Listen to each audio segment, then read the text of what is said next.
Yutulan yıldız 441'e veda. Küçük kardeşi çok heyecanlandı ve hemen herkesle iletişime geçti. Hepsi kısa sürede geldi. Hon ve yıldırım tanrısı bile geldi. Ne, küçük Feng, bu kadar uzun süreliğine mi gidiyorsun? Annesi Gong Zinlan bağırmadan edemedi. Onları içten dışa değiştirmeye ve geliştirmeye yardımcı olan büyük miktardaki hazineler nedeniyle, ister annesi ister babası olsun, ikisi de hala çok genç görünüyorlardı. Sanki 30'lu yaşlarındaymış gibi. Bu oldukça uzun bir süre. Babası Luo Hongguo da yardım edemedi ama şunu söyledi: en önemli şey, küçük kardeşi Luo Hua, sadece yolculuk 3 yıl sürecek ve geri dönüş de 3 yıl daha sürecek ve uzun süre merkezde kalmanız gerekiyor.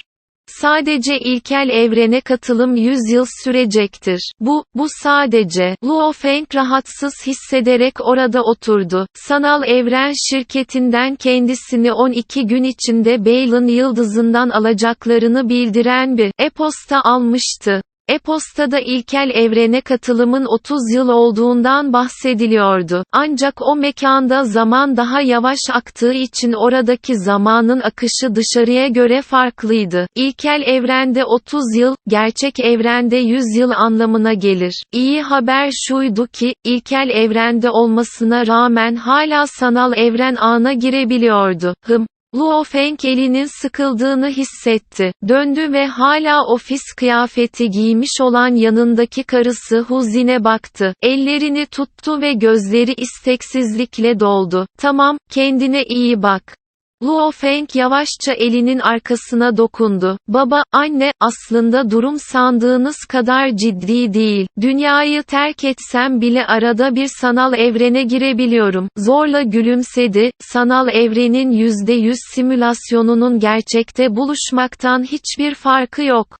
%100 demesine rağmen baba, bu yine de gerçek değil. Luo hayır şunu söylemeden edemedi. Luo Feng elini uzattı ve iki oğlunu kenara çekti. Onlardan ayrılmaya dayanamıyordu. Bütün ailesini geride bırakmaya gerçekten dayanamıyordu. Ancak Luo Hongguo ve Gong Zinlan, büyük Nirvana dönemini deneyimlemişlerdi. Luo Hua ve diğerleri de dünyanın başına gelen yutan canavar felaketini ve benzeri felaketleri deneyimlediler. Evrenden gelen daha fazla bilgiyle birlikte algıları genişledi ve yaptığı şeyin doğru olduğunu anladılar. Üçüncü kardeş, sen doğru olanı yapıyorsun. Luo Feng'in evinin önündeki çim alanda Luo Feng, Hon ve yıldırım tanrısı bir arada duruyordu. Bunu açıkça görüyorum. Tamamen siyahlar giymiş Hon uzaklara baktı. Gençliğimde büyük Nirvana sırasında sayısız insanın öldüğü acı dolu sahneleri gördüm. Bizden birinin öne çıkması gerektiğini anladım. Kimse liderliği ele geçirmeden hayatta kalamayız. Bu yüzden sınırların dojosunu kurdum. Rekabet yapısını inşa ettim ve insan savaşçıların gücünü artırdım. Fakat, evren, dünyadan 10 binlerce kat daha tehlikeli. Hon, rekabet daha da yoğun olacak. Bakın trilyonlarca insan ırkı olmasına rağmen bazı ırklar tamamen köleleştirilmiş durumda. Luo Feng başını salladı, yıldırım tanrısı da başını salladı. Neden köleleştirildiler? Çünkü kendi ırklarından gerçek bir mutlak savaşçıya sahip değillerdi. Onların ırkı yeterince güçlü değil. Hon başını salladı, eğer onların ırkında tek bir ölümsüz olsaydı, o ölümsüz onların bölgesinde olmasa da evrenin başka bir yerinde olsa bile, tek bir ölümsüz, köle tüccarlarını korkutur ve diğerlerini korkuturdu. Bir yerli ırk, eğer bir yerli ırk evrene ilk kez giriyorsa genellikle 3 sonuç olur. Birin üzerine basılacak ve itaatkar hale getirilecekti ki bu yine de sorun değildi. İkinci, sonuç ise hemen köleleştirilecek, tıpkı mallar gibi ortalıkta satılacak, kadınlar garsonluk ve benzeri olarak satılacak, erkekler ise tehlikeli işlere gönderilecek. Üçüncü, sonuç ise insan evreninde ayağa kalkıp güçlü bir ırk haline gelmektir. Tıpkı şimdiki dünyamız gibi, dünya insanları, köleleştirilmediler ve üzerlerine basılmadılar. Üçüncü kardeş yüzünden. Hon, Luo Feng'e baktı, sen Samanyolu galaksisinin liderisin. Samanyolu galaksisinin lideri dünyadan bir kişidir ve bu lider, mutlak başlangıç gizli alanı olan çok yüksek bir konumla birlikte sanal evren şirketinin çekirdeğine bile girmiştir.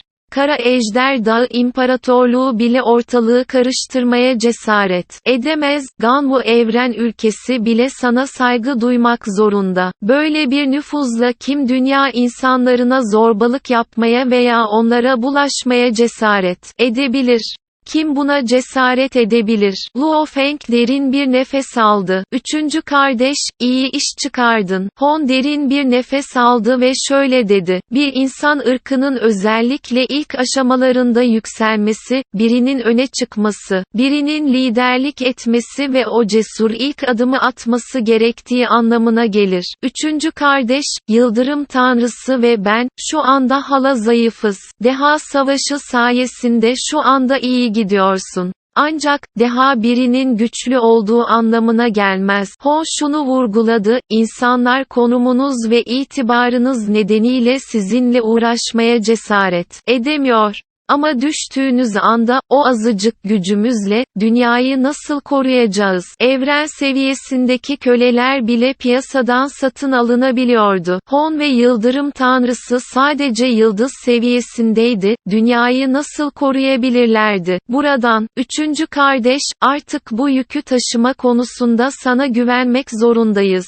Hon şunu vurguladı, ikimiz de çok çalışacağız. 10.000 yıl sonra dünya üçümüz tarafından korunacak. O zamana kadar, dünyanın kendisi nesiller boyu güçlü savaşçılar yetiştirmiş olacaktı. O zaman gücü büyük ölçüde artacak ve o kadar güçlü olduğunda, diğerlerini korkutmak için bir kişiye güvenmek zorunda kalmayacağız. Bir ırk birbiri ardına evren seviyeleri üretebildiğinde, ara sıra bir alan lordu ürettiğinde, hiçbir köle tüccarı artık onlarla uğraşmaya cesaret edemezdi. Çok çalış. Hon vurguladı. Sakin ol üçüncü, çok hızlı bir şekilde sana yetişeceğiz. Gök gürültüsü tanrısı güldü. Üçümüz birlikte çok çalışacağız. Luo Feng de gülümsedi. Dünya için bu çok önemli bir dönemdi. Büyük değişimlerin yaşandığı bir dönem. Dünya insanlarının sayısız insan ırkı arasında orta sıralara mı yerleştirileceği, yoksa en altta mı basılacağı, en sıkıcı ve tehlikeli işleri yapması, en az maaşı alması, hatta köle olarak hiçbir şey almaması, hepsi bağlıydı. Bu 10.000 yılda, ve Hon, Yıldırım Tanrısı ve Luo Feng, bu üçü bunu uzun zamandır anlamıştı. Onlar dünyanın en güçlüleriydi, eğer bu yükü onlar üstlenmeseydi başka kim üstlenirdi? Gece, Yangzhou şehrinin Westlake avlusunda, ay ışığı pencereden yatak odasına doğru parlarken büyüleyiciydi. Yatak odasının içinde birbirine sımsıkı sarılmış iki bedeni ince bir battaniye örtüyordu. Adeta tüm isteksizliklerini çılgınca dışarı atıyorlarmış gibi.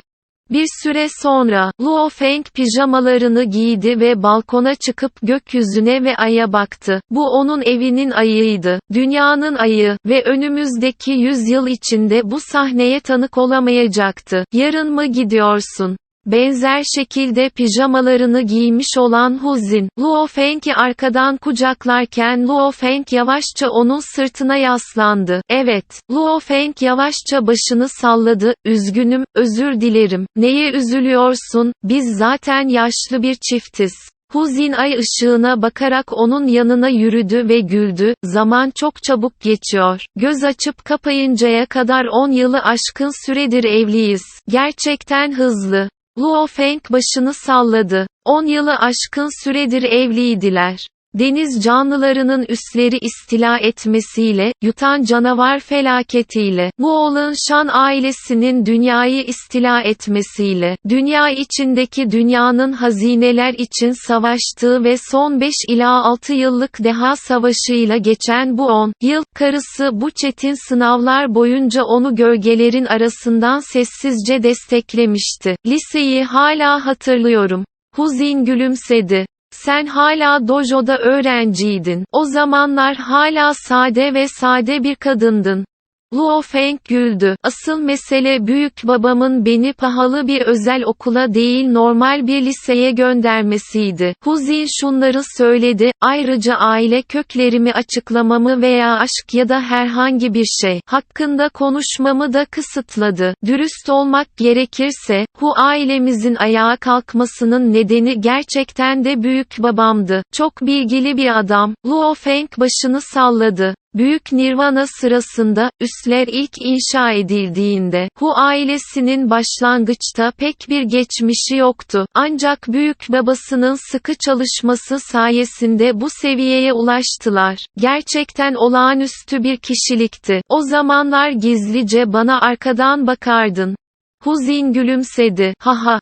Luo Feng de güldü. Birçok kez yakalandın bile. Yakalandığın an utanırsın. Ben bile öyle değildim. Hu Jin şunu söylemeden edemedi. Evli çift gece boyunca çok konuştu. Hatta Yangzhou şehrini terk ettiler ve etrafa bakmak için dünyanın birçok yerine uçtular. Piramitleri görmek için Mısır'a, Antik Çin Seddi'ne gittiler. Vahşi doğanın şehre giren izlerine baktılar. Sonunda Sarı Nehrin önünde durdular. İçeride su canlıları çoktu. Luo Feng kıyıda durdu ve yerden biraz toprak aldı ve nehir suyunun bir kısmını depolamak için bir kase kullandı.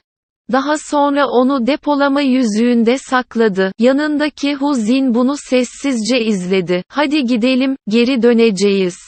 Luo Feng, Hu Jin'in elini tuttu. Su, onun alanı hafif bir ağ haline geldi. Altın kayan bir yıldız haline geldi ve Yangzhou şehrine doğru ilerledi. 2071 18 Eylül, dünya insanlarının zirvesi olan Luo Feng, evren gemisinde oturdu ve dünyayı terk etti. Bu yolculuk çok uzun olacaktı ve geri döndüğünde dünya büyük ölçüde değişmiş olacaktı. Bayla'nın yıldızı, usta, köle muhafızları saygıyla konuştu. Luo Feng iki ruh kölesine bakmak için döndü. Her ikisi de evrenin 9. seviyesiydi. Ciddi bir şekilde şöyle dedi, Dirfan, Bayırkalo, bu sefer sanal evren şirketinin genel merkezinde bulunan ilkel evrene gidiyorum. Kimseyi yanıma alma şansım yok.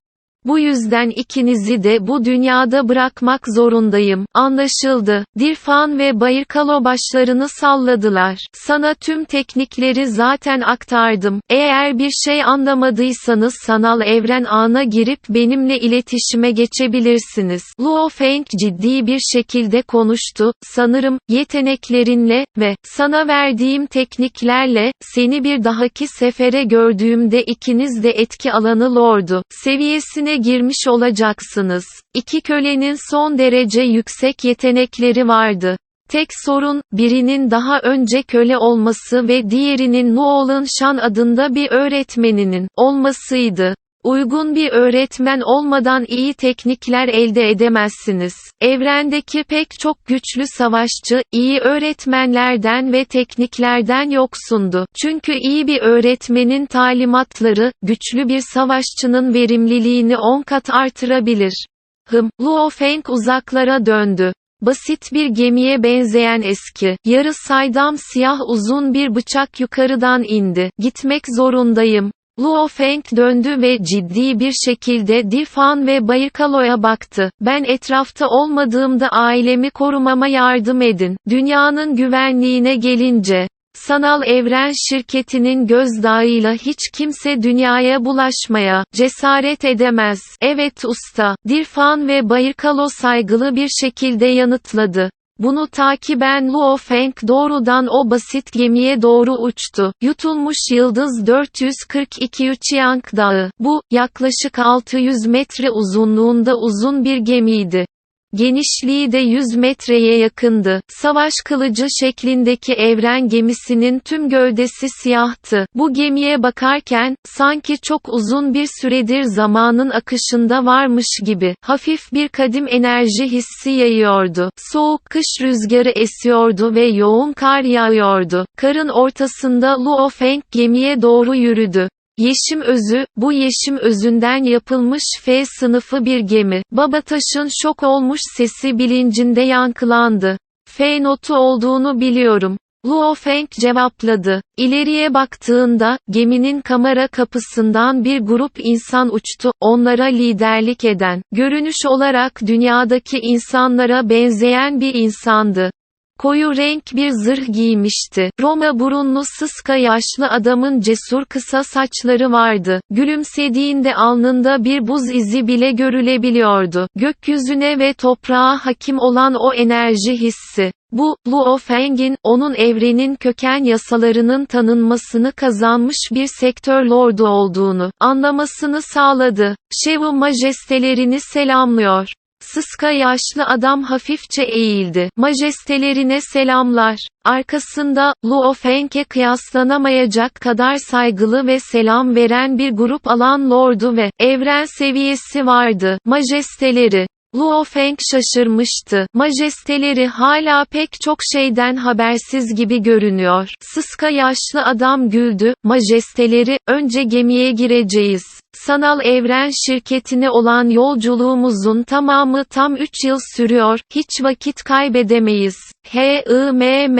Luo Feng başını salladı. Bu grubun koruması altında F sınıfı gemiye girdi. Bu geminin içi çok büyüktü, bu geminin savunma mekanizmasının tüm alanı ana kabinin kendisiydi. Alt güvertelerde bile kabinler dizilmişti.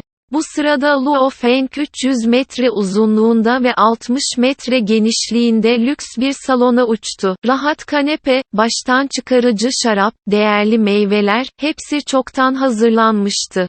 Arkada onun emrini bekleyen güzel garsonlar bile vardı. Majesteleri, lütfen oturun. Sıska yaşlı adam gülümsedi. Luo Feng sıska yaşlı adamın karşısına oturdu. Burası fena değil.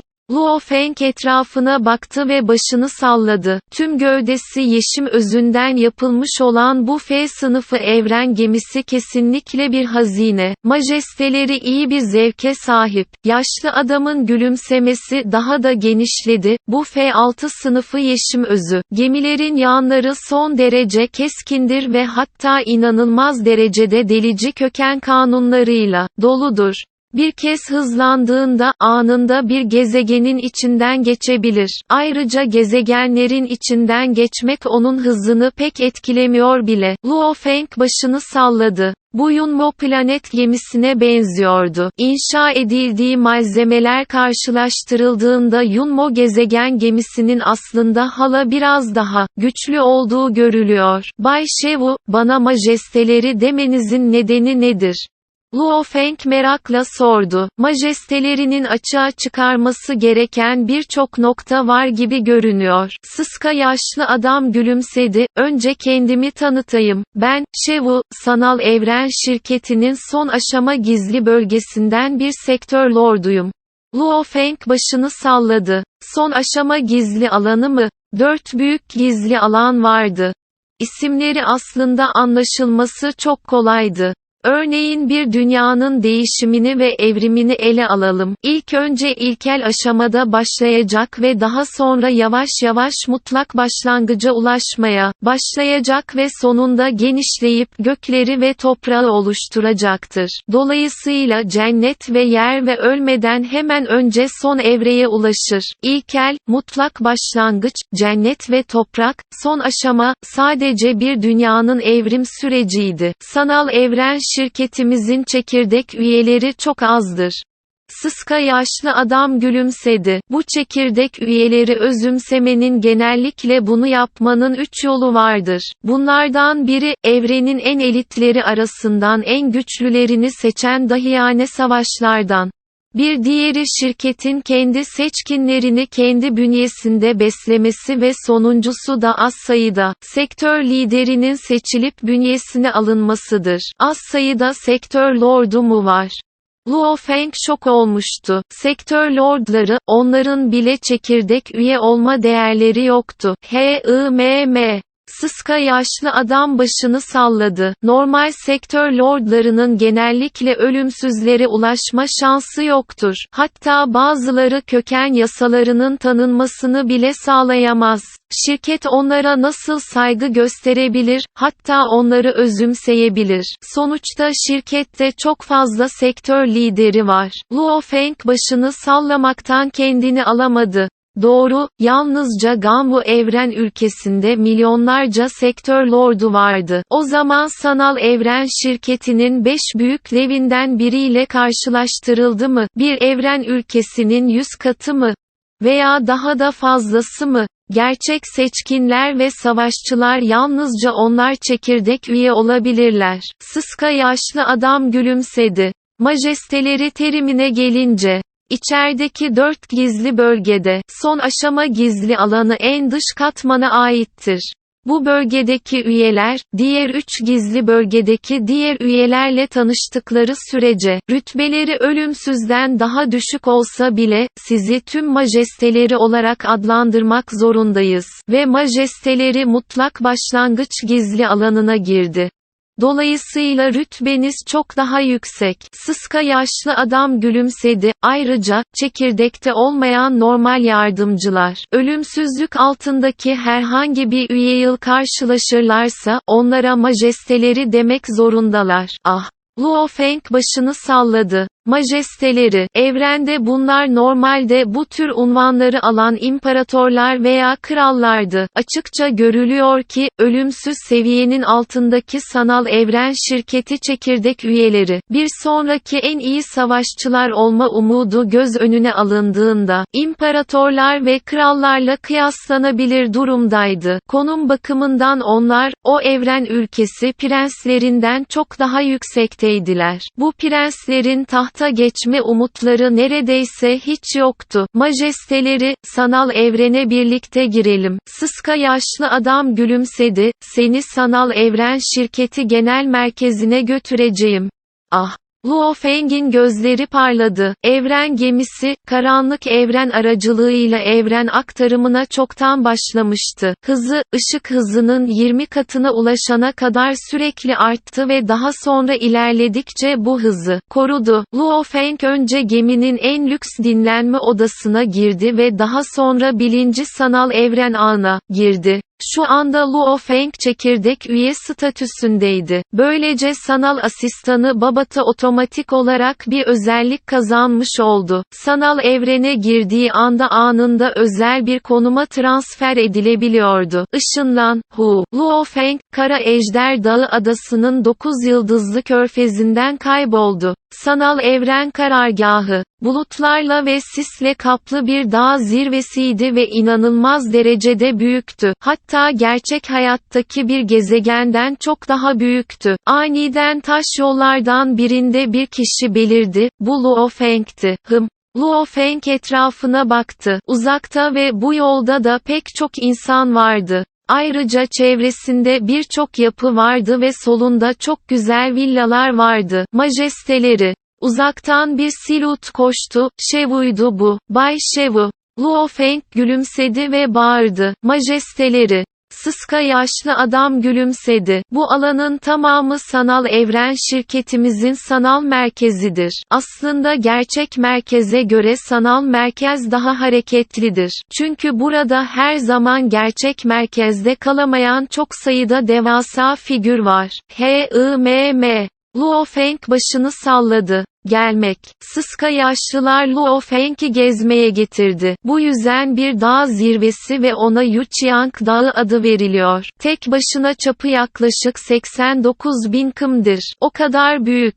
Luo Feng şok olmuştu. Dünyanın çapı sadece 10.000 kilometre kadardı ve bu dağ zirvesi tek başına dünyanın 7 katı büyüklüğündeydi. Elbette büyük olmalı. Aksi takdirde eğitim alanları için yeterli alan olmayacaktı. Sıska yaşlı adam güldü. Yuchiang Dağı'nın tamamı 5 bölgeye ayrılmıştır. Her biri ilkel, mutlak başlangıç, cennet ve toprak ve son aşama bölgeleri ile birlikte kamusal bölge için. Bu 5 bölge hemen hemen aynı büyüklükte. Bunlardan Primal bölgesinde 120'den az kişi var. Mutlak başlangıç bölgesinde yaklaşık 1000 kişi var. Cennet ve yer bölgesinde yaklaşık 10.000 kişi yaşıyor ve son aşama bölgesinde 10 milyondan fazla insan var. Sıska yaşlı adam, kamuya açık yerler ise mağazalar, eğlence yerleri vesaire ile dolu. Diğer 4 bölgeden isteyen girebiliyor. Evet, majesteleri, Primal bölge, mutlak başlangıç bölgesi, cennet ve kara bölgesi ve son aşama bölgesi. Hiçbir üye kendi bölgesi dışındaki bölgelere giremez. Luo Feng başını salladı ve merakla sordu. Her bölgenin alanının hemen hemen aynı olduğunu, Primal bölgesinde 120'den az insanın olmasına rağmen son aşama bölgesinde 10 milyonun üzerinde olduğunu mu söyledin? Bu sıralamadır. Sıska yaşlı adam haykırdı. Şirketin iç departmanı çekirdeğe girecek seçkinleri seçiyor. Bunların hepsi son aşamaya giriyor. Kendini kaptıran birkaç istisnai sektör lordu da son aşamaya giriyor. Dahi savaşlar ve savaşçı yarışmaları da çoğunlukla son aşamaya girer. Dolayısıyla bu, en fazla insanın bulunduğu son aşamayla sonuçlanır. Son etabın yaşam alanları gökdelenler ve herkes bir daire alıyor. Cennet ve kara bölgesinde herkesin kendi villası vardır. Mutlak başlangıç bölgesinde herkes kendi eğitim alanına, kendi öğrenme alanına ve benzeri sahip olur. Bunlar çok lüks kabul edilir. Ancak Primal bölgesinde 120'den az kişinin yaşadığı, çapı 10,00 kilometrenin üzerinde olan villalar ve konaklar var. İçlerinde eğitim tesisleri var ve hatta uzun dönemli olarak oraya özel olarak yerleştirilmiş ölümsüz öğretmenler bile var. Ayrıca eğitim ve benzeri konularda her an çağrılabilecek çok sayıda yardımcıları ve personelleri var. Sıska yaşlı adamın gözleri kıskançlıkla doluydu. Luo Feng şaşkına döndü. Tedavideki fark çok büyüktü.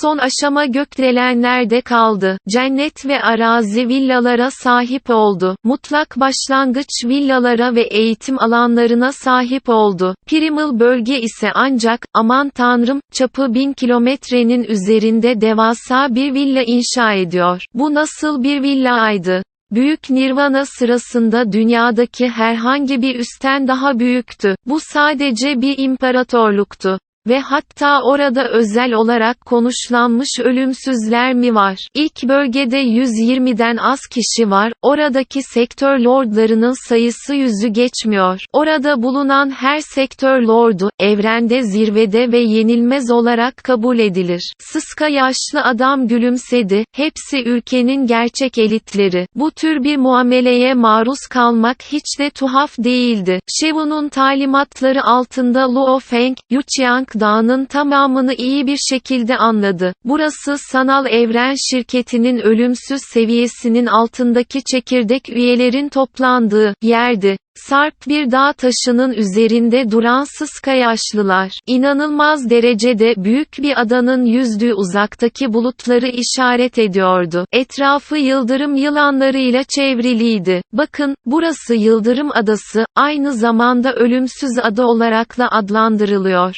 Yuchiang Dağı'ndan 100 ila 1000 kat daha büyük. Sanal evren şirketindeki tüm ölümsüzler normalde orada yaşıyor. Eğer birisi Yuchiang Dağı'nın ölümsüz seviyenin altındaki dahilerin ve çekirdek üyelerin toplandığını söylerse, Yıldırım Adası gerçekten güçlü olanların toplandığı anlamına gelir. Burası ölümsüz toplanma alanıydı. HIMM Luo Feng bulutların arasındaki Yıldırım Adası'na baktı ve başını salladı. Orası tüm evren insanlarının kutsal topraklarından biri olarak adlandırılmıştır. Majesteleri, sizi mutlak başlangıç bölgesine göndereceğim. Elbette sizi yalnızca girişe gönderebilirim. Sıska yaşlı adam gülümsedi. Mutlak başlangıç bölgesinin faydaları ilkel bölgeye göre biraz daha kötü olsa da yine de en iyi ikinci bölge. Atandığınız yaşam alanlarını bir kez gördüğünüzde, sayısız insanın neden oraya girmek için büyük bir mücadele verdiğini anlayacaksınız. Ve mutlak başlangıç sıralaması yalnızca 1000'den biraz fazlasına atanmıştır. Ortalama olarak her evren ülkesi için bir tane. Mutlak başlangıç bölgesi, hadi gidelim. Luo Feng daha fazla bekleyemedi. Yutulmuş Yıldız 443 bu bir hazine sandığı. Yuqiang Dağı, çekirdek üyelerin ölümsüz düzeyde toplandığı yerdi. Yıldırım Adası, sanal evren şirketinin tüm ölümsüzlerinin toplandığı yerdi. En yüksek otoriteye sahip olanların buluşma noktasıydı. Halka açık alanda yürürken her yerde sektör lordlarını görüyordu ve yüze kadarını kolaylıkla fark edebiliyordu. Ve bunların %99'u alınlarında işaretler bulunan kanuni kökenleriyle tanınıyordu. Kara Ejder Dağı yıldız alanında kendi köken kanunlarının tanınmasını sağlayan sektör lordları, Jiang Tianchen seviyesinde olacaklardır. Luo Feng haykırdı, ancak sanal evren şirketinde, onlar bu kadar büyük bir Leviathan olmalarına rağmen, son aşama gizli alanına girme hakkını ancak zar zor alabilmişler. Muhtemelen çekirdeğe bile giremeyen 100 milyondan fazla sektör lordu vardı. Dahi mücadelesi sırasında, ilk 1000 için bile 3 büyük ödülden birinin çekirdek üye olmasına şaşmamalı. Bir süre sonra geniş, sessiz, kireç taşı bir yola ulaştılar. Yolun kenarları çiçeklerle kaplıydı. Çiçeklerin organizasyonu ve düzenlenmesi sayesinde kişi, evren dilindeki, mutlak başlangıç bölgesi kelimelerinin farkına varabilirdi. Sıska yaşlı adamın vücudu hafifçe parladı ve daha fazla ilerleyemedi. Bağırmak zorunda kaldı, majesteleri, artık daha fazla ilerleyemiyorum. Bu yolu takip ettiğinizde önünüzdeki bölge mutlak başlangıç bölgesi olacaktır. Orada sana yol gösterecek yöneticiler olacak. Teşekkür ederim Bay Wuxia. Luo Feng gülümsedi ve başını salladı. Güzel ve sessiz kireç taşı patikayı takip ederek, yanındaki çiçek ve bitkilerin kokusunu koklayarak, ilerledikçe adımları hızlandı. Yarım dakikalık bir yürüyüş ve yaklaşık 10 kilometrelik bir mesafenin ardından mutlak başlangıç bölgesinin inanılmaz lüks bir girişine ulaştı. Etrafta çok sayıda personel vardı. Luo Feng'in yaklaştığını gören liderlerden biri onu davet etmek için öne çıktı. Majesteleri Luo Feng, gelişinizi bekliyorduk. Tilki kuyruğu olan güzel bir bayan çok tutkuluydu. Alnında bir ateş izi vardı. Bana sadece Fox diyebilirsin. Ben mutlak başlangıç bölgesinin işleri için özel olarak görevlendirilen yöneticiyim. Anlaşıldı. Luo Feng başını salladı. Aslında burası sanal evren olduğundan, temizlik veya süpürme, bitki ve çiçek bakımı gibi şeyler, bunların hepsi anında kolayca simüle edilebilirdi. Ancak, belki gerçekçilik etkisi için, bunların hepsi %100 simüle edilmişti. Hatta bahçeleri özel olarak süpürmek ve bakımını yapmak ve hatta üyelere hizmet vermek için çok sayıda personelin ayarlanması bile söz konusuydu. İnsan acıktığında yiyecek bir şeyler almak zorunda kalırdı. İnsan susadığında içecek bir şeyler almak zorunda kalıyordu. Kendi evinde bile sanal evrende bile para harcamak zorunda kalıyordu. Burada olup biten her şey gerçekten de gerçek dünyada olacak gibiydi. Çok gerçekçi olduğu için, uçsuz bucaksız evrende, zengin olan ve hayatlarında hiçbir tehlikeyle karşılaşmadan, başından beri ataları tarafından daima korunan birçok insan, hayatlarının çoğunu sanal evrende geçirir veya sanal oyunlar oynayarak, bir şeyler yaparak geçirirdi. Ne hoşlarına gittiyse, birçoğu zaten sanal evreni kendi gerçeklikleri olarak ele almıştı. Fakat, bu tür hayali hayatlardan yalnızca birkaç kişi gerçekten keyif alabilirdi. Sonuçta sanal evrende herhangi bir şey yapmak hala para gerektiriyordu. Bağlantıları sürdürmenin bile bir kullanım bedeli vardı. Atalarından gelen fon olmadan böyle bir hayat yaşanmazdı. Majesteleri Luo Feng, lütfen beni takip edin. Sektör Lordu Fox gülümsedi ve yolu gösterdi. İkisi gökyüzüne uçtu. 5 bölgeden biri olarak yüzölçümü çok büyüktü. Sonuçta tüm Yuchiang Dağı'nın 1/5'i olmasına rağmen yine de dünyanın tüm yüzey alanından daha büyüktü. Ve tüm bu alan yalnızca 1000'den biraz fazla insana yaşaması için verildi. Mutlak başlangıç bölgesinin toplam 1138 üyesi var. Havada uçan Lady Fox aşağıyı işaret etti. Bu bölgede çok sayıda eğitim alanı, kütüphane, restoran ve benzeri yer alıyor. Yaşam alanlarına gelince, hepsi arka tarafta. Her biri 98 kilometre uzunluğunda ve 81 kilometre genişliğinde 1138 villa var. Luo Feng bunu duyduğunda şok oldu. 98 kilometre uzunluğunda ve 81 kilometre genişliğinde olan bu kadar büyük bir villa, fazlasıyla abartılıydı. Bu, mutlak başlangıçtaki insanlara yönelik bir muameleydi ve en düşük son aşama bölgesi. Apartmanlarda yaşamak zorundaydı. En yüksek düzeydeki ilksel bölge, 1000 kilometrenin üzerinde çapa sahip alanlara sahipti. Majesteleri Luo Feng'in villası 1136 numara. Lady Fox uzaktaki inanılmaz derecede sessiz bir villayı işaret etti. Belli ki çok eski görünüyordu ve duvarlarında pek çok farklı türde bitki vardı. İkisi aşağı indi. Majesteleri, villanın büyük kapısı 100 metre yüksekliğindeydi. 6 metre boyunda 2 boğa devi saygıyla eğildi. Majesteleri Luo Feng, Lady Tilki gülümsedi. Mutlak başlangıç gizli bölgesinin bir üyesi olarak muhafızlarınız büyük bir ekip oluşturuyor. Bu ekip bir general, 10 yüzbaşı ve 100 askerden oluşuyor. Bunlardan general, son aşama gizli bölgesinin sektör lordudur. 10 kaptanı alan lordudur ve 100 askeri de evren seviyesindedir. Sanal evrende, majesteleri tarafından buraya yerleştirilecekler. Gerçekte ise aynı şekilde majestelerinizi koruyacaklar ve emrinizi dinleyecekler. Luo Feng başını salladı, içten içe şok hissetti. Daha önce Rong Jun'dan haber almış olsa da aslında bunu görmek oldukça şok ediciydi. 2 alan lordu kapıları koruyordu. Grubun lideri olan bir koruma ekibi, Menşe kanunları tarafından tanınan bir sektör lorduydu. Ancak daha önce edindiği haberlere göre, mutlak başlangıç üyesinin koruma ekibi, primal üyelerle karşılaştırıldığında sönük kalıyordu. Muhafız ekibi bir ölümsüz tarafından yönetiliyordu. Villada güvenlik ekibi dışında 100 yardımcı ve personel size yardımcı olmak için hazır, bekliyor.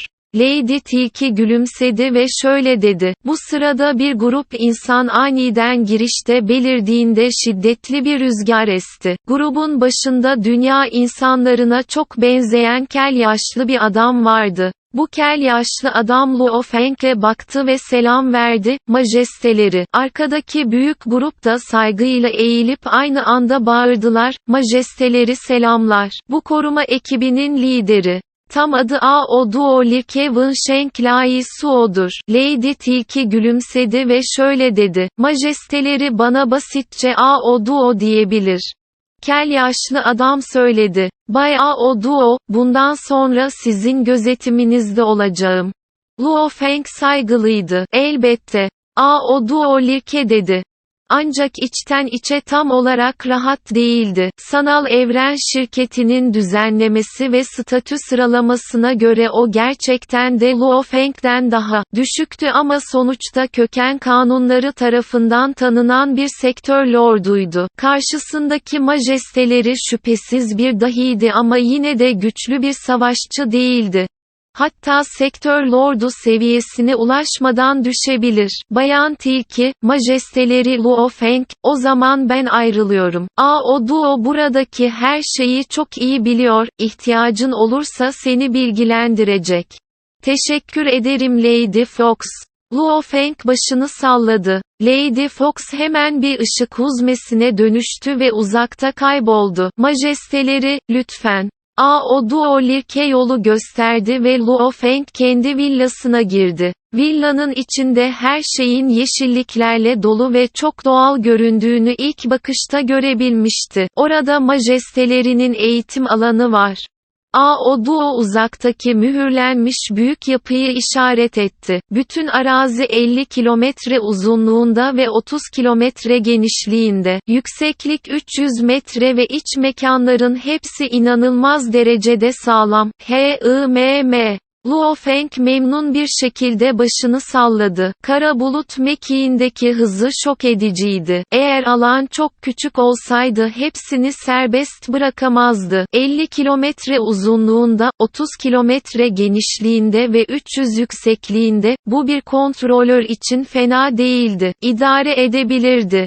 Elbette bir dövüşçü için bu kadar büyük bir alan çok fazla olurdu. Ya daha büyük bir yer isterse, Primal'in gizli bölgesine girmesi gerekecekti. İlkel gizli bölge üyelerinin orada onlar için özel olarak görevlendirilmiş ölümsüz öğretmenleri bile vardı. Burası yüzme havuzu. O Duo diğer taraftaki büyük havuzu işaret ederek, havuz iç havuz ve dış havuz olarak ayrılıyor. İç havuz özel niteliklerle donatılmıştır. İçinde uzanmak yorgun bir vücudun hızla toparlanmasına yardımcı olabilir ve suyun sıcaklığına göre ayrıca 6 bölgeye ayrılır. Bu aslında gerçeği simüle ediyor.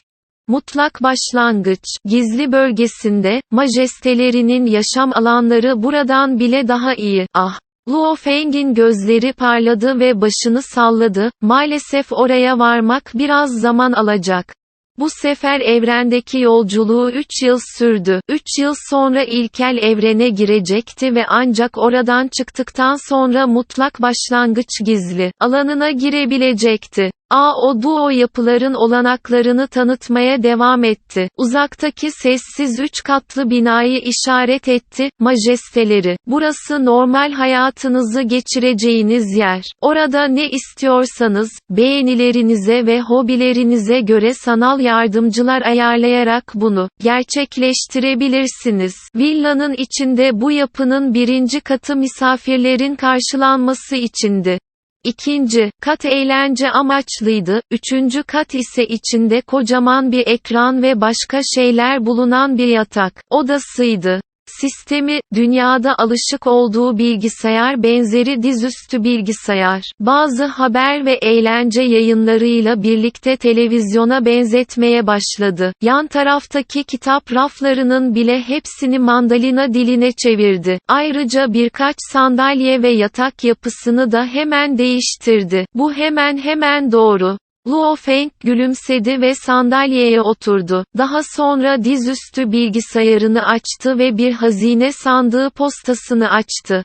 Açıldığında ekranda hemen 8 kategori görüntülendi. Gizli kanunlar, gizli silahlar, eşsiz hazineler, teknolojik silahlar, malzemeler, aletler, canlılar ve diğer özel türler. Bu kategorilerin her birinin birçok küçük alt bölümü vardı. Canlıların altında yüzen bitki yaşamı, metal yaşamlar, canavarlar ve benzeri gibi ve tekniklerin altında farklı türler vardı. 10 milyonlarca kategori açılacak. Luo Feng, hazineden hazine kategorisini aç. Yumruk büyüklüğündeki küçük iblis babata bağırdı. Luo Feng yavaşça dokundu. Hemen resimlerle birlikte sayısız kelimeden oluşan büyük bir bulanıklık ortaya çıktı. 10.000 ruh mor kan suyu, bir porsiyon için 120.000 puan, primal alan fiyatın %70'i, mutlak başlangıç %80, cennet ve toprak %90, son aşama tam fiyat. Bir porsiyona 7 renk meyve 100.000, primal alan fiyatının %70'i, mutlak başlangıç %80. %80'i, cennet ve toprak %90'ı, son aşama tam fiyatı. Bir porsiyon için Kelir Kristal 200.000, Primal alan fiyatın %70'i, mutlak başlangıç %80, cennet ve toprak %90, son aşama tam fiyat. Tanrım, bu çok abartılı, bu sadece insanlara zorbalık yapmak. Öğretmeninizi almak istediğinde bile porsiyonunu kısıtladılar. Bunları satın almak için açık artırmalara her gittiğinde astronomik fiyatlara çıkıyordu. Ve burada her şey var, takas etmek için sadece puan yeterli, bu puanlar ne saçmalık. Babata, açın, teknikler kategorisini açın, ruh teknikleri, diye bağırdı. Luo Feng tekrar açıldı. Küçüktür 7 Starlight büyüktür bakıyoruz, evrendeki tüm bu son derece iyi bilinen tekniklere bakıldığında, sanki her şey tek bir bakışla ortaya çıkmış gibiydi ve bu sadece birinci sayfaydı. Delilik. Dışarıda ölümsüzlerin hepsi küçük bir hazine için son derece zorlu bir mücadele veriyor. Peki, bu sanal evren şirketi bunları takas etmek için gerçekten de saçma bir puan sistemi mi kullanıyor? Puan, bu tamamen onların kendi iç sistemi, dışarıdaki nakit para gibi değil. İblis Babata tamamen tedirgindi. Açık, benim için aç. Babata baktı ve kükredi. Luo Feng itaatkar bir şekilde dosya üstüne dosya açtı. Rakamlar olağanüstüydü, hayal edilebilecek her şey orada bulunabilirdi. Sanal evren şirketinin hazine listesi Babata'yı tamamen şok etmişti. Sanal evren şirketinin korkunç derecede güçlü olduğunu zaten biliyordu. Yalnızlık hayatını bir ölümsüz olarak sürdüren Yunmo gezegeninin efendisi bunun bir saç teliyle bile kıyaslanamazdı. Ancak bunlara bakan Babata hala şoktaydı. Yutulan Yıldız 444 seçimi. Luo Feng hazine sandığını gördükten sonra şok olsa da hazine hala eşiğindeydi. Bunun nedenlerinden biri, altın boynuzlu canavarın miras kalan anılarının da birçok teknikle dolu olmasıydı. Doğal olarak bunlar yalnızca altın boynuzlu hayvanlara uygundu. İkinci sebep ise birçok hazinenin isminden dolayı Luo Feng'in bunların neyi temsil ettiğini bile bilmemesiydi. Babata farklıydı. Yunmo gezegeni ustası Hu Yanbo'nun sayısız galakside savaşmasını ve sayısız kez yaşam ve ölüm durumlarını deneyimlemesini takip etmişti. Çok fazla güçlü savaşçının birbirini öldürdüğünü görmüştü. Bu isimlerin anlamları ve neyi temsil ettikleri konusunda çok netti. Bu tekniklerden biri Kara Ejder Dağı İmparatorluğu'nun bile parçalanmasına yetti. Bu hazinelerden bir tanesi 10.000 kadar ölümsüzü çılgına çevirmeye yetiyordu. Babata bu isimlerin ardındaki anlamları görebilmişti. Dolayısıyla hem şaşkına dönmüştü hem de tedirgin olmuştu. Delilik, bu çok çılgınca.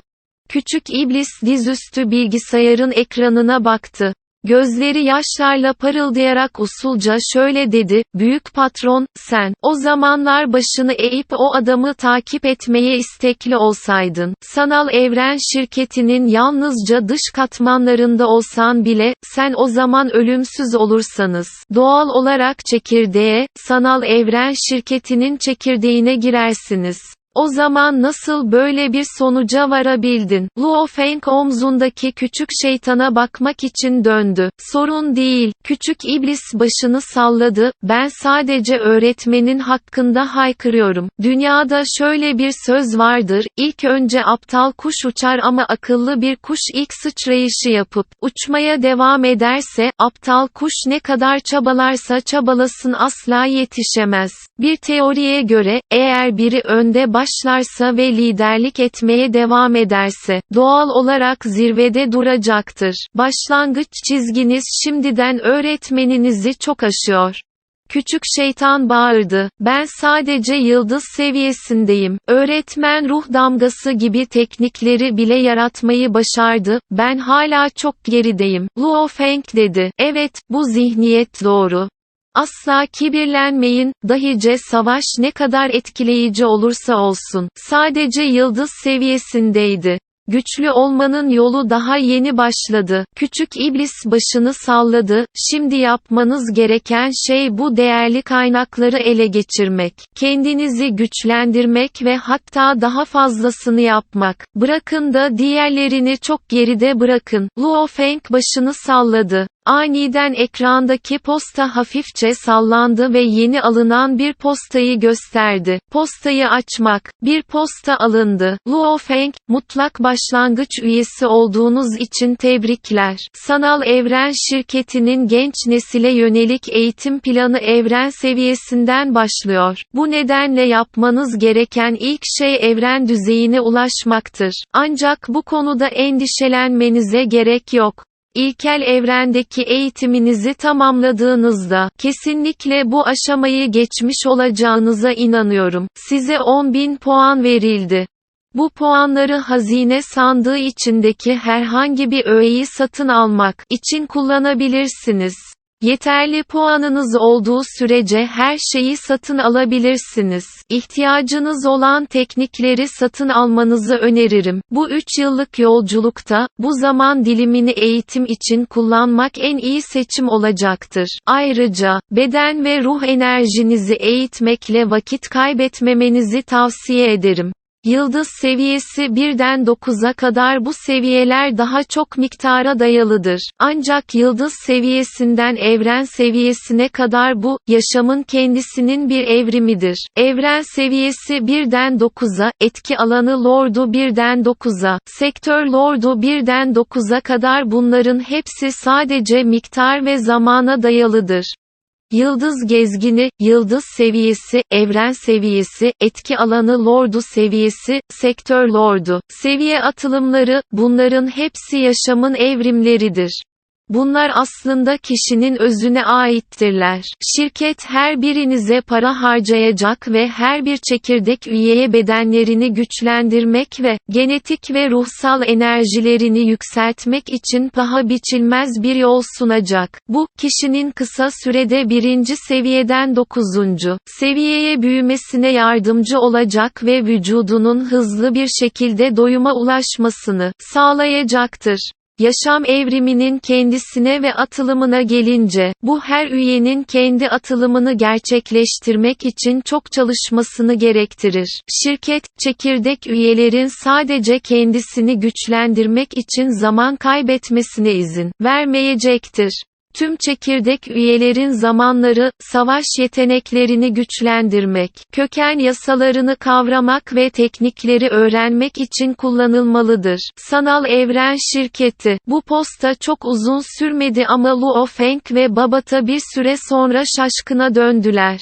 Seviye 1'den 9'a kadar şirket vücudun güçlendirilmesini sağlayacak mı? Luo Feng inanamamıştı. Sözlerin hepsi doğru muydu? Babata da şaşkına dönmüştü. Güçlü bir savaşçının enerjiyi absorbe edebilmesi için ciddi şekilde eğitim alması gerekiyordu. Bu, evrende yaygın bir bilgiydi. Ancak evrende, bulutla temas eden bir asma atılımını anında evren seviye 2'ye ulaştırabilen, hayat meyvesi gibi sayısız hazine vardı. İnsanlar bu kadar güçlü hazinelere dayanamadılar. Ancak insan evreninin en büyük levyatanı Sanal Evren Şirketi, kendilerini güçlendirmek için çekirdek üyelere bu tür eşyaları tedarik edebildiler. Evrenin 1. seviyesine ulaştığınız anda, şirket sizi 9. seviyeye kadar güçlendirmenize yardımcı olacak. Sektör lordu seviye 1'e ulaştığınız anda şirket, seviye 9'a ulaşmanıza yardımcı olacaktır. İnsanın sessizce oturup evren enerjisini özümseyerek zaman kaybetmesine gerek yoktu. Buna gerek yoktu. Gerçekten zengin. Babata başını salladı. Öğretmeninizin yuvası Yunmo gezegeni sadece en önemli öğrencilere ayrılmıştır. O zaman bile onu bu şekilde kullanmazdı. Seviye 1'den 9'a kadar sektör lordları, bu ne kadar enerji gerektirir? Ne kadar hazine olursa öğretmeninizin tüm serveti bile yeterli olmaz. Şaşılacak bir şey yok. Sanal Evren şirketinin çekirdek üye sayısı konusunda bu kadar katı düzenlemelere sahip olmasına şaşmamalı. Majesteleri. Dışarıdan bir ses yankılandı. O Duo. Luo Feng balkona yürüdü ve 3 katlı binanın girişine baktı. Bir sorun mu var? Majesteleri Rongjun ve Wuka dışarıda ziyaret edecekler. O Duo Lirke saygıyla söyledi. Rongjun, Wuka. Luo Feng, Ei'nin gözleri parladı, geliyorum. Bir süre sonra, Luo Feng, Rongjun ve Wuka'yı tekrar oturma odasına davet etti. Rongjun ve ben az önce kütüphanedeydik. Geldiğinizi duyunca hemen bakmak için koştuk. Manka Prensi Wuka kanepeye oturdu ve yüksek sesle güldü. Bu sanal evren gerçekten de fena değil. Bu mutlak başlangıç üyelerinin tedavisi Manka gezegenindeki tedaviden bile daha iyi. Luo Feng ve Rongjun birbirlerine baktılar. Kötü. Luo Feng, postaya bakarken bile şaşkına döndüm, dedi. Sadece postadan mı şok oldun? Şok olacak ne var, hayat havuzundan bahsediyorsun. Wuka umursamaz bir tavırla şunları söyledi. Manka gezegeninde genç neslin hepsine bu şekilde davranılıyor. Evren seviyesi 1'e ulaştıklarında hemen yaşam havuzunda yıkanacaklar ve evren seviyesi 9'a yükselecekler.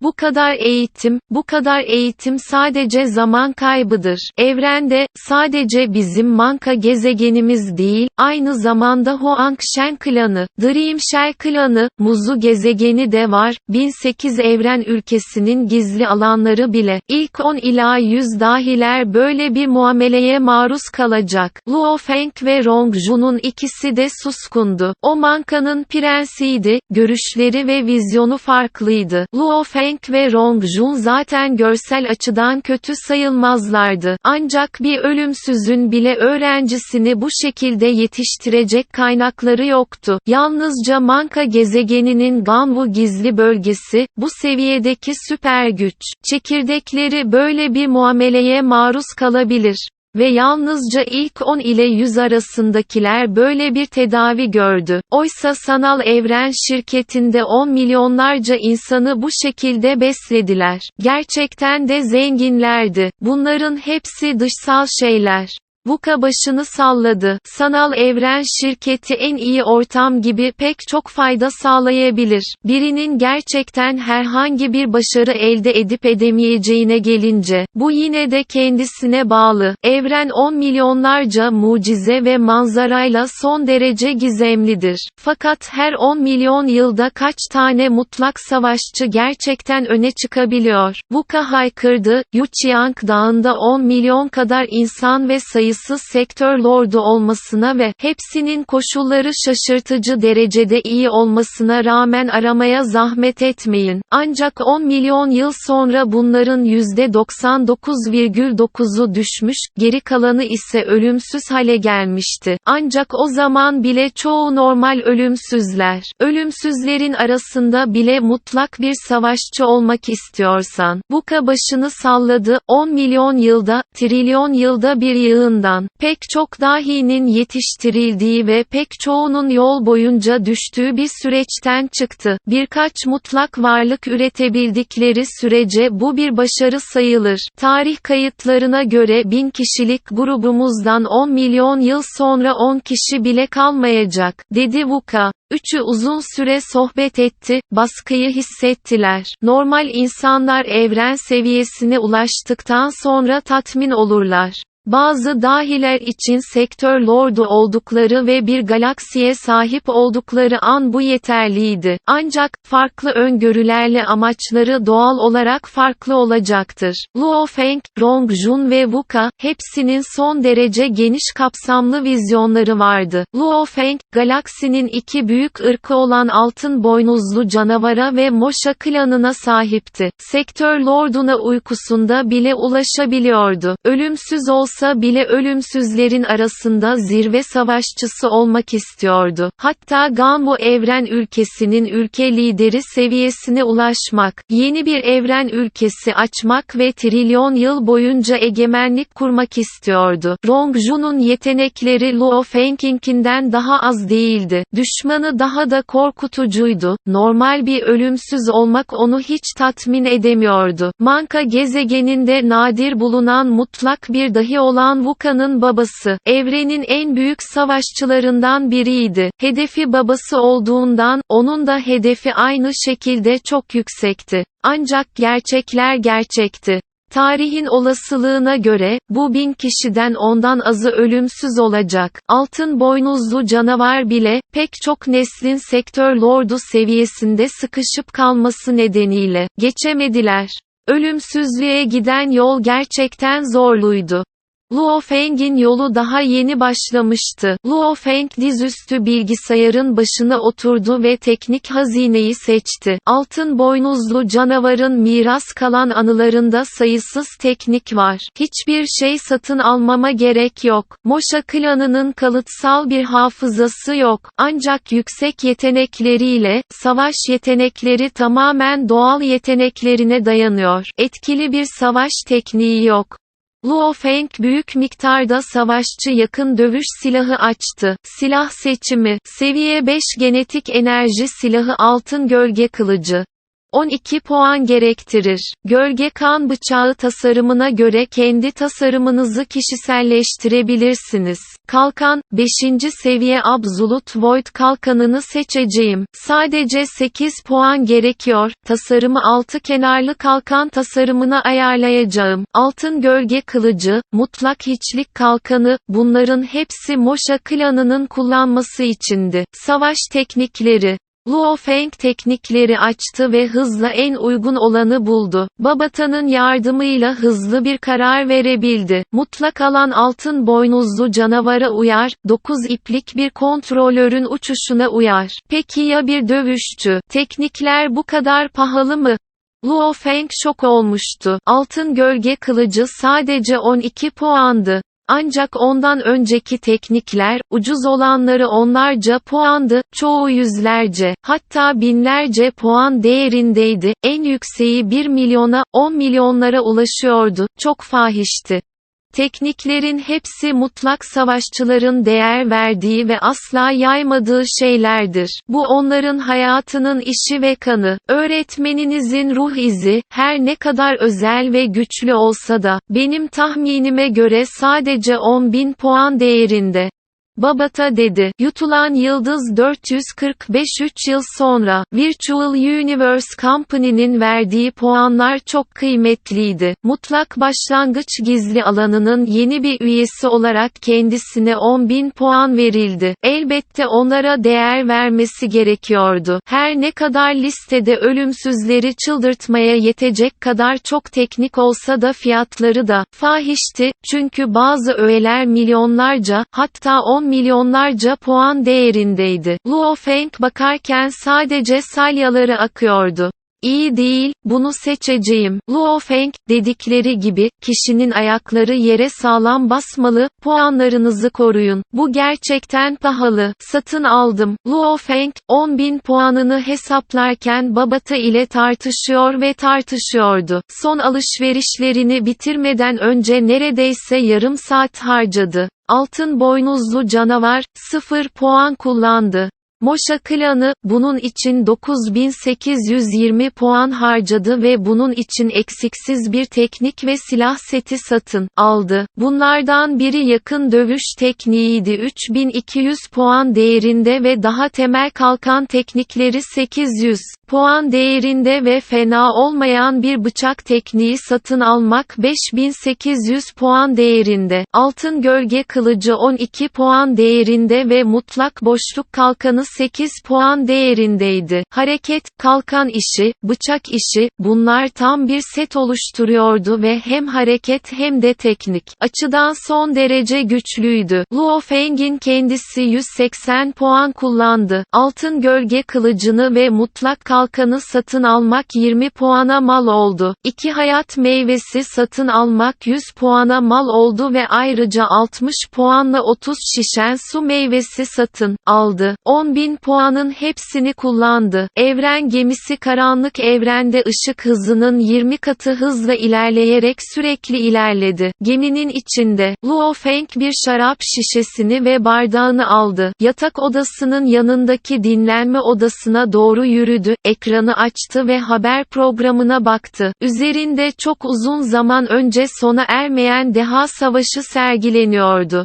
Puanlarım çok çabuk tükendi. Luo Feng rahat kanepeye uzanmadan önce kendine bir fincan meyve şarabı doldurdu. Özellikle teknikler konusunda puanlarımın neredeyse tamamını tek bir sete harcadım. Umarım beni hayal kırıklığına uğratmazlar, aksi takdirde kesinlikle sıkıntı hissederdim. Luo Feng, bu illüzyon bedeni, illüzyon kalkanı ve illüzyon 7 bıçağı eksiksiz bir illüzyon tekniği seti oluşturuyor, seni kesinlikle yarı yolda bırakmayacaklar. Babata, bunlar daha temel teknikler olsa da sonuçta sen sadece yıldız seviyesinde bir serserisin. En azından ölümsüz olmadan önce bunlar yeterli olacaktır. Luo Feng başını salladı. Bazı tekniklerin çok derin ve zor olmadığını da anlamıştı. Ancak ölümsüzler yine de bunları öğrenmek için sıkı bir şekilde mücadele edeceklerdi.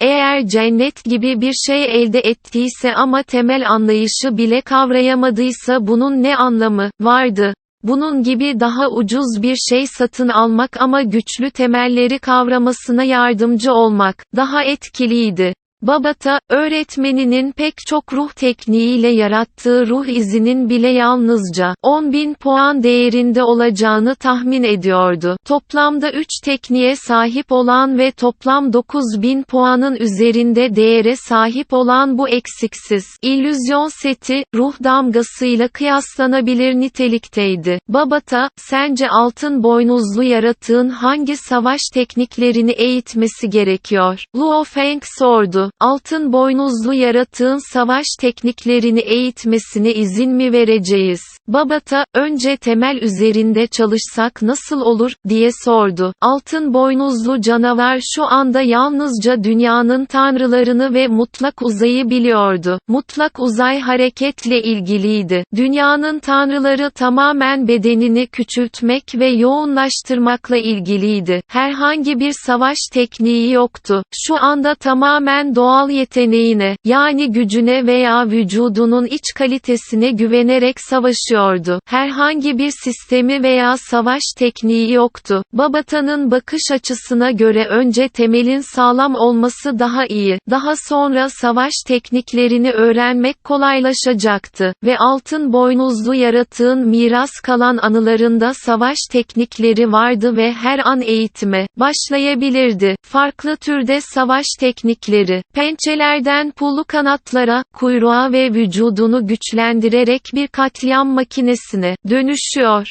Altın boynuzlu canavarların nesilleri pek çok teknik yaratmıştı ve bu tekniklerin çoğu son derece acımasız olduğundan, savaşta en büyük gücü nasıl açığa çıkaracaklarını biliyorlardı. Temel bilgiler mi? Luo Feng düşündü, bu da iyi. Gelecekte altın boynuzlu canavarı saldırmak için kullanmayacağım uzun bir zaman dilimi olacak. Zaten, ardından Luo Feng başını kaldırdı ve şarabı bitirdi. Sonunda ayağa kalktığında gözleri savaş ruhuyla parladı, başlama zamanı. Aylar geçtikçe zaman çok çabuk geçiyordu. Yeşim Özü F sınıfı evren gemisi, sanal evren şirketinin genel merkezinin bulunduğu insan evreninin merkezine doğru ilerlemeye devam etti. Luo Feng doğal olarak zamanını gemide geçiriyordu. Sanal evrendeki bilinci neredeyse her bilgiyi emen bir sünger gibiydi. Kendi iç dünyasının içindeyken, altın kıtanın uzunluğu ve genişliği zaten 9000 kilometreye ulaşmıştı. Açıkçası Luo Feng'in dahi savaşında geçirdiği süre boyunca, altın boynuzlu canavar zaten 9.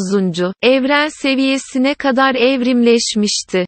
9. evren seviyesinden etki alanı Lord'u 1. seviyeye kadar, normalde 500 yıl gerektirirdi. En yüksek verimlilikte metal gruplamalarıyla bile yalnızca 56 kez yükseltilebildi. Bu da toplamda yaklaşık 9 yıl gerektiriyordu. Altın köken yasalarının dalgalarıyla iç dünyanın sürekli genişlediğini ve yoğunlaştığını hisseden altın boynuzlu canavar, ciddi bir şekilde dinledi, etrafına baktı ve deneyimledi. Kendi alanı ve altın köken yasaları üzerinde çok çalıştı. Moşa klanı, mutlak uzayda eğitim alırken ve uzay köken yasalarının anlayışını geliştirirken, küçük bir altın boynuzlu canavar biçimindeydi. Ya öyleydi ya da insan formunda kalıp bir kılıç, kalkan kullanarak illüzyon tekniklerini eğitmek. Sanal evren, mutlak başlangıç bölgesi, 1136 numaralı villanın eğitim alanı içinde. Tamamen kapalı eğitim alanı boştu. Çıplak ayaklı ve şortlu Luo Feng, altı kenarlı mutlak boşluk kalkanını tuttu ve kan gölge bıçağı, altın rengi gölge kılıcı taşıdı. Savaş simülasyonu. Luo Feng bağırdı, rakip Rongjun, dehanın zirvesindeki savaş sırasında onu en yüksek savaş yeteneğiyle simüle et. Çiçi, 50 kilometre genişliğinde, 30 kilometre uzunluğunda devasa bir antrenman alanı. İçerideki bir kişinin silüetini oluşturdu ve sonunda 3 metreden uzun olan vahşi Rongjun'a dönüştü. Rongjun sırtında devasa bir savaş kılıcı taşıyordu. Tüm vücudu basit bir hayvan derisine bürünmüştü ve yalınayaktı. Ancak orada durduğu ve hiç hareket etmediği için gözleri cansızdı. Başlamak. Luo Feng bağırdı, gümbürtü. Simül edilmiş Rongjun'un gözleri parladı ve doğrudan Luo Feng'e doğru koşan bir dağ gibi oldu. Getir onu. Luo Feng bir eliyle kılıcını, diğer eliyle de kalkanını savurarak 18 Luo Feng'e dönüştü. Neredeyse 18 iblis altın ışığının ileriye doğru koşması gibi. Lanet olsun. İkisi çatıştı. Luo Feng bıçak işini kullanmaya başladı ve bir anda neredeyse 10.000 kez kesmeyi başardı. Çok hızlıydı, sadece hareketleri şok edici derecede hızlı değildi. Kılıç hareketleri bile dehşet vericiydi, tamamen ortalıkta dolaşan bir iblis gibiydi. Kılıç işçiliği pek güçlü değilmiş gibi görünüyordu ama ani güç patlaması dehşet vericiydi. Yırtmaç.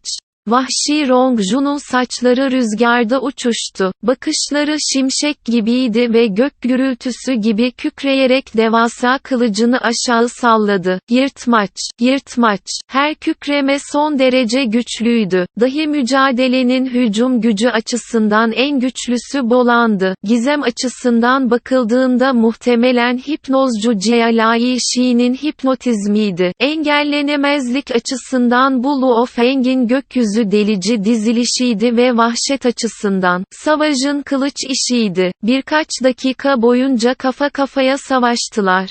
Her yere taze kan fışkırdı. Luo Feng'in tüm vücudu parçalanmış bir kum torbası gibi yere düştü. Gürültü. Eğitim alanı çarpıklaştı. Daha önceki simül edilmiş Rongjun ortadan kayboldu ve Luo Feng'in yaraları iyileşti. Burası mezbahanın etkilerini taşıyan, özel olarak özelleştirilmiş bir eğitim alanıydı. Her türlü rakibi tamamen simüle edebiliyordu ancak alanı sınırlıydı. Gelişme var. Luo Feng gülümsedi ve ayağa kalktı. Benim yakın dövüşüm muhtemelen dahiyane savaşın ilk yüzüne girme yeteneğine sahip. Yakın dövüş. Doğru, Luo Feng'in en büyük zayıflığı yakın dövüştü. Zirve yarışması sırasında 2 yenilgi yaşadı. Biri Rongjun'a, diğeri ise Longyun'a karşı. Bunun nedeni onlarla yakın dövüşte savaşmak zorunda kalması ve dolayısıyla kaybetmesiydi. Bir kontrolör olarak Luo Feng, kendisinden uzaklaştığında rakibini kolayca öldürme yeteneğine sahipti. Ancak yaklaştığı an, hepsi bu. Kişinin dikkatinin de sınırları olduğundan Luo Feng'in eğitimini sulandırmaya vakti yoktu ama, şimdi farklıydı. Moşa klanının kendisi yakın dövüşte ustaydı. Doğal olarak illüzyon tekniklerini eğitmesi gerekiyordu. Aynı ruh ve bilince sahip üç büyük beden. Eğer içlerinden herhangi biri bir şey öğrenirse, diğer ikisi de doğal olarak bunu öğrenecektir.